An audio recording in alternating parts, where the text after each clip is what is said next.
just go. So we're gonna start with a 24 grid, but like not really a grid, and I'll show you what I mean. I'll also show you the quick way to do grids, especially for like casual models. You can do it the shortcut way. So to do 24ths, it means it's a multiple of 3, so 3 times 8, right? So I'm gonna estimate thirds first, real quick, and it's easier if you're trying to estimate sixths and thirds.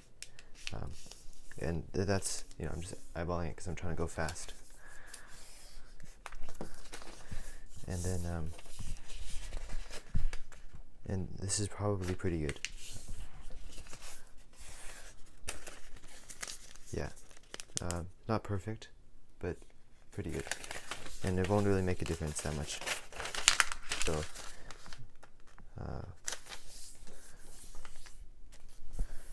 we want the vertical pleats to be neat, and the horizontal we don't care as much. So that first round is always going to be the messiest, so I'm going to make those my horizontal. And I'm going to go ahead and do the vertical, starting the vertical pleats. I'll make it a little more neater, but okay. And the shortcut is that you can fold through the layers to go twice as fast. So, maybe I'll just go like that. And I'm doing 2 creases at once. And then maybe like this.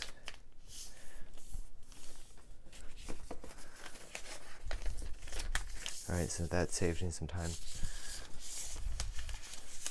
So if you're doing like the 10-minute design challenges and you need a grid real fast, definitely do the thing where you fold through the layers.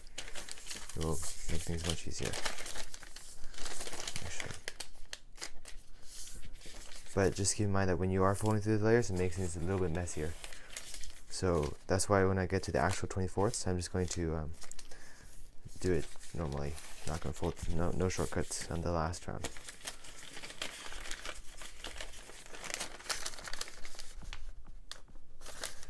There we go, we've gotten 12ths. We'll call this the vertical 12ths. Now let's go ahead and do the horizontal 12ths and speed run it. This is not sped up.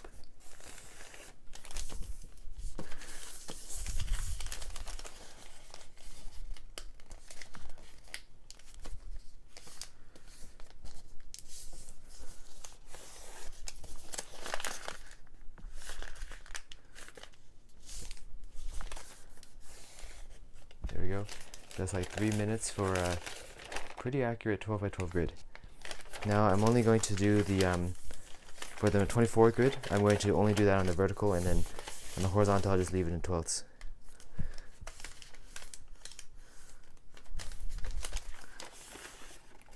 And so normally what I do is I go like this and then go all the way down like that, but because we're saving time and we don't really need to be super neat, I'm going to do it's known as like the accordion part. I mean, I don't know if there's a name for it, but it's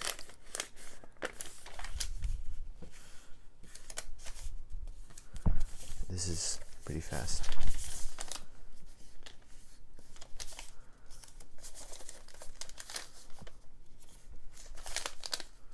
And again, we're sacrificing neatness for speed, but I want to show you sometimes speed is nice. And it's not actually super messy.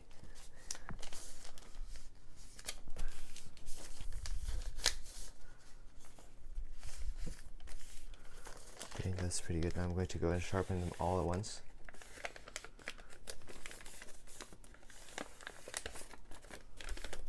And we do the last bit.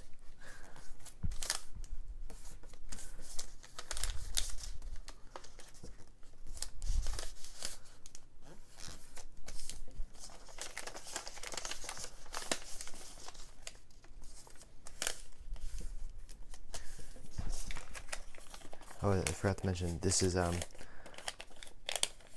kami. This is 25 centimeter kami.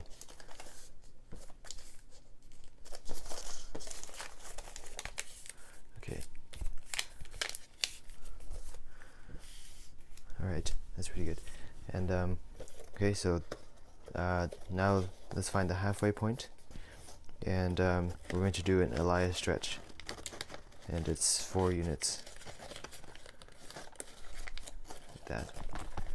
And so we have about half of our, well, our horizontal creases, we have some of them, but again, we can do it with just with the what we have, the pre-creases we have. Maybe there will be a crease pattern in the description if you want to do that, but maybe not. Okay, so these are going to be our leaves. I was too lazy to print out a crease pattern, so I'll just draw it out, our diagonal creases on the back. Okay, so don't know how we can see that, but we have kind of an S shape there, and then it branches out, and there. So you can go ahead and pre-crease these. I'm going to actually, well, yeah, so let's go ahead and do it the lazy way. So let's fan it back up.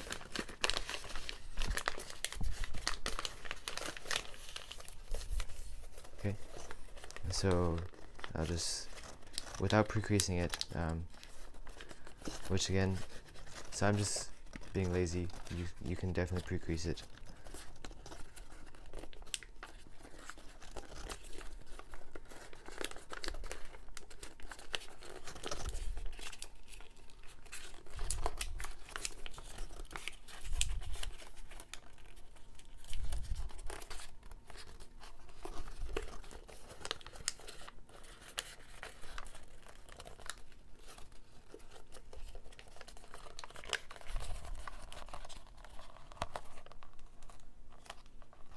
Yeah, so there we got kind of a zigzag pattern. And so that way, the reason why we have a zigzag like this is because when it pops up, it doesn't close completely, but that way the zigzag pattern looks a little bit more natural than if it was just like a bulge. In my opinion, I think this looks a little better. Yeah. Now let's go ahead and I guess, yeah, Elias stretch it kind of, but it's a kind of, but not really. You ignore the pencil marks, because I did it wrong the first time, and then now I'm redoing it. So just follow the crease pattern. Okay, so that was 6 units. Yeah, that's 6 units.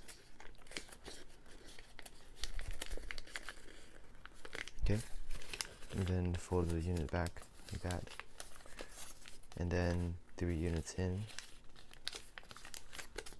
on both sides. And for now I'm just going to do it, but yeah, you know what, why not?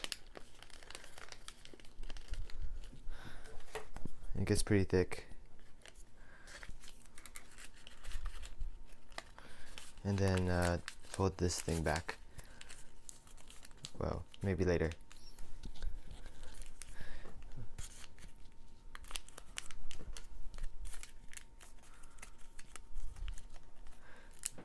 Okay, now let's go ahead and shape the leaves. So I'm going to split it like that,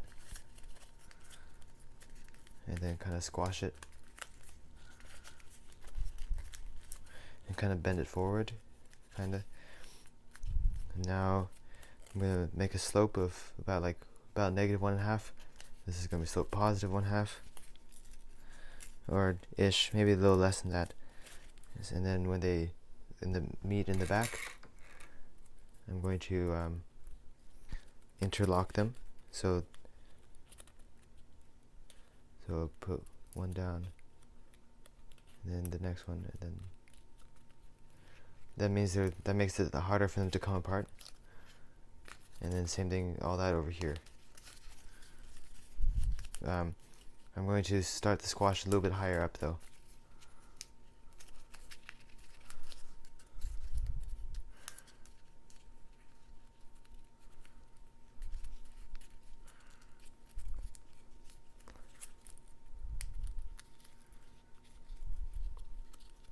Okay, and so then we remember alternate, so this one goes down, this one.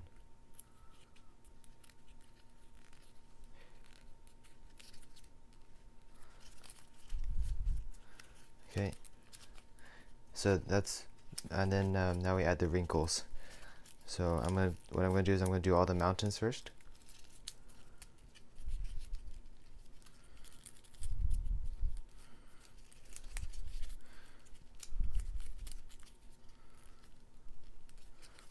And then do the valleys.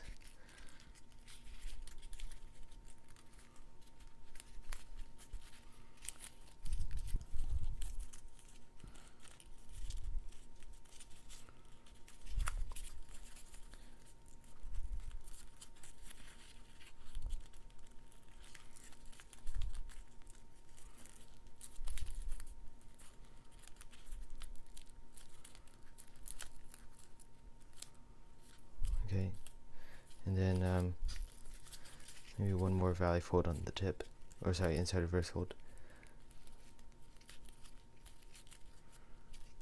There we go. And then that's got the nice creases.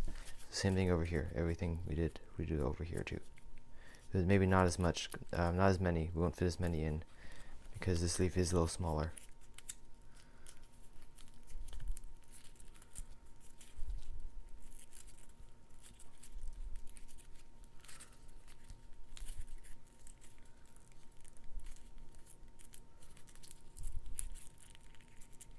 Hey, I lost the locking.